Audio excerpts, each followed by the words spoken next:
स्वागत है बच्चों आपका इस नई वीडियो में। इस वीडियो में हम लोग समांतर प्लेट संधारित्र की धारिता जब उसकी प्लेटों के बीच आंशिक रूप से परावैद्युत पदार्थ भरा हो, इसका हम लोग निगमन सीखेंगे। तो आप भी कॉपी कलम निकाल लीजिए और मैं आपको सिखा रहा हूँ, आप सीख करके इसको खुद से कर लीजिए। ये निगमन कई बार एग्ज़ाम में पूछा जा चुका है, बोर्ड एग्ज़ाम में ये निगमन पूछा जाता है, तो इसलिए इसको आप गंभीरता से लीजिएगा और इसको अच्छे से कर लीजिएगा। तो चलिए शुरू करते हैं।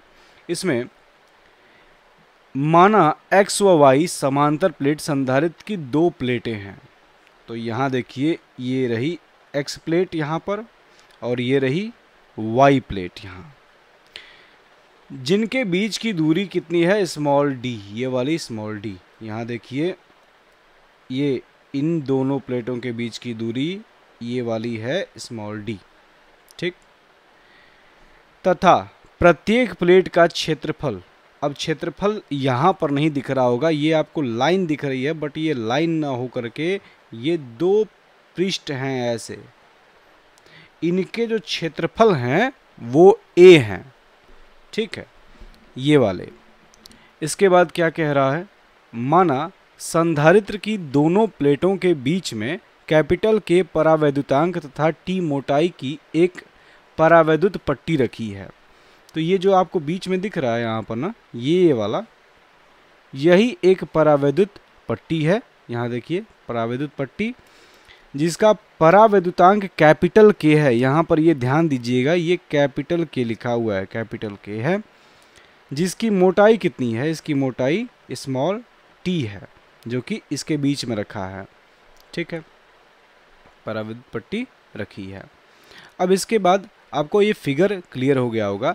ये जो फिगर की ये डिस्क्रिप्शन है वो आप इससे रिलेट कर पाए होंगे, ठीक है। चलिए तब इसके आगे बढ़ते हैं। अब देखिए यहाँ थोड़ा सा फिगर में देखिए, यहाँ ये पट्टी है जिसका परावैद्युतांक कैपिटल के है, लेकिन यहाँ कुछ खाली जगह है, क्योंकि हम लोग आंशिक रूप से इन प्लेटों के बीच में परावैद्युत पदार्थ को भर रहे हैं, ना कि पूरी तरह से। तो जहाँ ये खाली जगह है वहाँ पर क्या होगी, वायु होगी। वेरी गुड, ठीक है। तो यानी अगर देखा जाए तो D में से इस T को निकाल दिया जाए तो D माइनस T जगह में आपकी क्या है, वायु है, ठीक है। यहाँ देखिए आगे, तब प्लेटों के बीच वायु में दूरी कितनी होगी, D माइनस T होगी, जिसमें वैद्युत क्षेत्र की तीव्रता, तो वैद्युत क्षेत्र की तीव्रता कैसे निकलती है, इसका तरीका आप गॉस के नियम के अनुप्रयोग में शायद सीखे होंगे। जब कोई दो प्लेट्स हैं, प्लस और एक ये माइनस वाली है, तो इसके कारण जो तीव्रता आती है वो होती है E1 मान लो इसको, इस वाले प्लेट को 1 मान लो, इसको 2 मान लो, तो E1 का मान हो जाता है सिग्मा अपॉन 2 एप्सिलॉन नॉट, और इसके कारण जो E2 होगी उसकी भी डायरेक्शन इधर ही होगी, और E2 का जो मान होगा वो भी होगा सिग्मा अपॉन 2 एप्सिलॉन नॉट। क्योंकि दोनों की जो डायरेक्शन है वो सेम है, इसीलिए इन दोनों के कारण जो नेट आएगी E बराबर होगा E1 प्लस E2, नेट तीव्रता होगी E बराबर E1 प्लस E2। यहीं से ये sigma upon 2 epsilon not plus sigma upon 2 epsilon not मिल करके सिग्मा अपॉन एप्सिलॉन नॉट बना देता है इसको। यानी किसी संधारित्र की प्लेट के बीच में यदि वायु है तो वहाँ पर जो तीव्रता का मान आता है वो होता है एप्सिलॉन नॉट बराबर सिग्मा अपॉन ई जीरो बराबर sigma upon epsilon not. Zero क्यों, शून्य क्यों, शून्य मतलब ऐसा स्थान जहाँ पर कुछ नहीं है, ऐसा माना जाएगा कि कोई पदार्थ नहीं है, यानी कि वायु है, तो उसके लिए ये नोटेशन E0 इस्तेमाल किया गया है। E0 का मान ये समझ में आ गया होगा कि कैसे आ रहा है, E0 बराबर सिग्मा अपॉन एप्सिलॉन नॉट। अब सिग्मा क्या है, तो सिग्मा आपका आवेश घनत्व है, इस प्लेट का आवेश घनत्व है, ये आवेश इस पर उपस्थित है, इसी का आवेश घनत्व है। अब मैंने आवेश को दिखाया नहीं है, बट आप यहाँ पर चाहें तो आवेश को दिखा सकते हैं। इधर आपका मान लीजिए प्लस प्लस आवेश सारे हैं, तो यहाँ पर हो जाएगा प्लस क्यू, और इधर सारे माइनस आवेश हैं, तो इधर हो जाएगा माइनस क्यू, ठीक है। और ये सारा जो क्यू एरिया है, क्यू जो आवेश है वो कितने एरिया पर बटा हुआ है, ए एरिया पर बटा हुआ है, ये वाला भी और ये वाला भी। इसीलिए इसका जो ये क्षेत्रीय आवेश घनत्व सिग्मा है उसका मान क्या है, क्यू अपॉन ए है। ठीक है, इसी मान को हम लोग ला करके रख दे रहे हैं यहाँ पर। तो ये E0 का मान आपका क्या आ गया, Q upon A epsilon not. ठीक है, अब इसके बाद अतः d माइनस टी दूरी में विभवांतर कितना होगा, यानी कि जहाँ पर वायु है वहाँ पर विभवांतर कितना होगा। अब विभवांतर निकालने के लिए यहाँ एक कॉन्सेप्ट का इस्तेमाल करेंगे हम लोग, वो है विभव प्रवणता।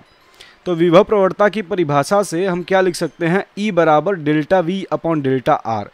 यानी कि अगर डेल्टा आर दूरी में अगर आपकी वैद्युत क्षेत्र की तीव्रता E रहेगी ना, तो उसके बीच में विभवांतर डेल्टा वी जो होगा वो डेल्टा वी बराबर आएगा E इंटू डेल्टा आर। यानी उतने डिस्टेंस से आप उस इलेक्ट्रिक फील्ड की तीव्रता में मल्टीप्लाई कर देंगे, वैद्युत क्षेत्र की तीव्रता में मल्टीप्लाई कर देंगे। ठीक है, तो इस केस में देखिए यहाँ पर ये जो वायु वाला जो विभवांतर है जहाँ पर वायु है उसका क्या मान हो जाएगा, V0 बराबर हो जाएगा E0 into D minus T. ठीक है, क्योंकि वहाँ पर E0 का मान तीव्रता का मान E0 है और दूरी जो है वो d माइनस टी थी, इसके हिसाब से हम लोग इसको लिखे हैं। ठीक है, इसके बाद तथा परावैद्युत पट्टी में अब हम लोग कहाँ आ गए, इस वाले के भीतर आ गए। अब तक हमने कहाँ देखा, वायु में क्या हो रहा है, कितना हमारा विभव आ रहा है वो देखा हमने। अब हम लोग परावैद्युत पदार्थ में आ चुके हैं।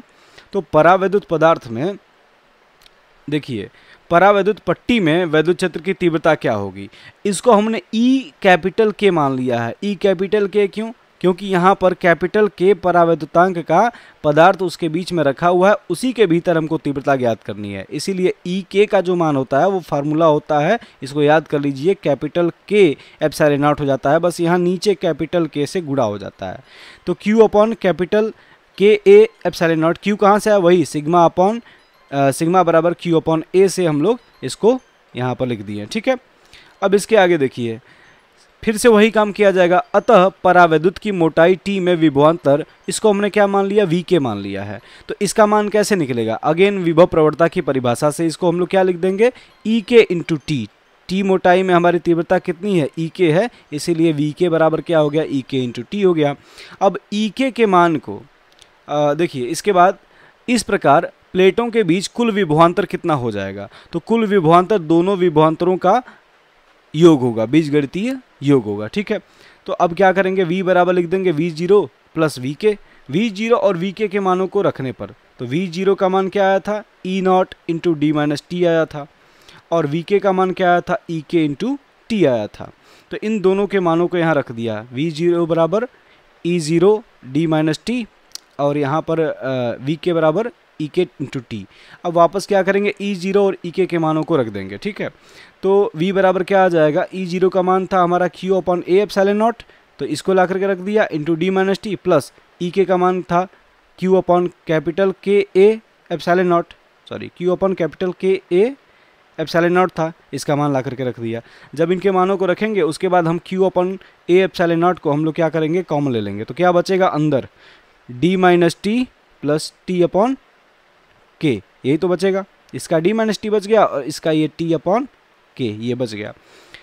अब अतः इस संधारित्र की धारिता, अब धारिता का सूत्र क्या होता है, C बराबर Q अपॉन V होता है। ठीक है, इसके सहायता से हम क्या करेंगे, यहाँ जो नीचे V आ रहा है ना, यही वाला V यहाँ पर ला करके रख देंगे। जब हम रखेंगे तो C बराबर क्या आएगा, Q तो ऊपर रहेगा, बटे में ये जो पूरा मान है वो नीचे चला आएगा। देखो यहाँ पर Q upon A epsilon not into D minus T plus T upon के, ये नीचे आ गया। अब यहाँ Q से Q क्या होगा, कट जाएगा, और ये जो नीचे ए एप्सिलॉन नॉट आ रहा है ये ऊपर चला जाएगा। ठीक है, तो यहाँ पर आ जाएगा ए epsilon not upon D minus T plus T upon के। यही आपको निगमन करना होगा, इसी चीज़ को आपको निकालना होगा एग्ज़ाम में। अब इसके आगे ना कुछ विशेष स्थितियाँ हैं, ये जनरली बोर्ड एग्ज़ाम में नहीं पूछेगा, बट ये इसका एप्लीकेशन है। तो वो क्या चीज़ है उसको हम देख लेते हैं। विशेष स्थितियाँ, पहली स्थिति है यदि प्लेटों के बीच पूरे स्थान में ही परावैद्युत पदार्थ भरा हो। अगर पूरे स्थान में भर देंगे, यहाँ आइए फिगर पर, पूरे स्थान में ये भर देंगे तो ये पूरी तरह से इसकी मोटाई क्या हो जाएगी, इस परावैद्युत पदार्थ की मोटाई जो होगी कैपिटल के परावैद्युतांक वाले, ये कितनी हो जाएगी, डी के बराबर हो जाएगी। यानी टी का मान किसके बराबर हो जाएगा, डी के बराबर हो जाएगा। बात समझ में आई। इसीलिए यहाँ इसकी विशेष स्थिति इस वाले में, पहली वाली में, जब ये पूरे स्थान में परावैद्युत पदार्थ भरा हुआ है तब टी बराबर हम फार्मूले में यहाँ डी बस रख देंगे। तो यहाँ फार्मूले में जब ऐसे रखोगे तो डी माइनस डी से कट जाएगा और यहाँ ये नीचे डी बचेगा, डी अपन के, ये के ऊपर चला जाएगा। इस तरह से ये के ए एप्सिलॉन नॉट अपन में डी आ जाएगा। वही चीज़ मैंने यहाँ पर लिख दिया। दूसरा जो केस होगा वो यदि प्लेटों के बीच पूरे स्थान में निर्वात हो। अगर निर्वात होगा तो टी का मान 0 कर दो, जो पदार्थ आप रख रहे हो उसका मान 0 कर दो, टी का मान, उसकी मोटाई 0 कर दिया। जैसे टी बराबर 0 रखोगे ये वाला फॉर्मूला आपको मिल जाएगा। इसमें रख करके देख लो, ये 0 हो जाएगा, ये 0 हो जाएगा, बचेगा क्या, सिंपल ये वाला बचेगा। ठीक है। इसके बाद यदि प्लेटों के बीच टी मोटाई की धातु की प्लेट रखी हो। अब धातु की पट्टी के लिए जो कैपिटल के परावैद्युतांक का मान होता है ना, वो इनफाइनाइट होता है, अनंत होता है। ठीक है। तो अगर ये अनंत है तो आप क्या करोगे, टी मोटाई की तो है तो ये तो ठीक है, टी रहने दोगे, लेकिन कैपिटल के की जगह आप इनफाइनाइट रखोगे। यहाँ देखो मैंने फार्मूले में कैपिटल के की जगह इनफाइनाइट रख दिया, तो ये वाला पूरा टर्म 0 हो जाएगा, क्योंकि अनंत से भाग देंगे तो किसी संख्या को वो 0 बना देगा। अब ये 0 हो जाएगा तो क्या बचेगा, सिंपली यही बचेगा, ये इसका मान हो जाएगा। इसी प्रकार से यदि दोनों प्लेटों के बीच कैपिटल K1, K2, K3 परावैद्युतांकों की पट्टियाँ रखी हों जिनकी मोटाइयाँ क्रमशः T1, T2, T3 हों। अब ये क्या चीज़ है, तो इसका फिगर हम लोग ऐसे बनाएंगे, थोड़ा सा बड़ा सा बना रहा हूँ मैं। ये मान लो कि ये क्या है आपका, कैपिटल K1 का है और इसकी मोटाई है T1। ठीक। और ये मान लो पूरा D है तुम्हारा, ये तुम्हारा प्लस और माइनस वाला, ये संधारित्र की प्लेटें हो गई। ठीक है। और उसके बीच में ये हम लोग अलग अलग पट्टी भर रहे हैं। ऐसे ये है कैपिटल K2 है और तीसरा वाला है मान लो ऐसे, इसका है कैपिटल K3, इसकी मोटाई है T2, इसकी मोटाई है T3। ठीक है, T3। इस केस के लिए ये वाला फार्मूला निकल करके आता है। ठीक है। इसमें क्या होता है, बाकी सब कुछ सेम रहता है, ऊपर का सेम रहता है, यहाँ नीचे डी सेम रहता है, बस यहाँ डी माइनस टी जहाँ था वहाँ पर हर एक की मोटाई को जोड़ दिया जाएगा, T1 plus T2 plus T3 plus dot dot dot जितना भी रहे। आगे जो है जैसे T अपॉन K था ना, तो इसी तरह जितना भी है उसके लिए हम लोग T1 upon K1 plus T2 upon K2 plus T3 upon K3 लिखते जाते हैं। ठीक है। तो इतना ये टॉपिक था पूरा। आशा करता हूँ आपको समझ में आया होगा। अगर समझ में आया हो तो आप लाइक करिएगा, वीडियो को शेयर करिएगा और कमेंट करके बताइएगा। अगर कोई भी डाउट होता है आपको तो मैं उसको सॉल्व करने का प्रयास करूँगा। आप इसे अच्छे से कर लीजिए। ठीक है। चलिए, धन्यवाद।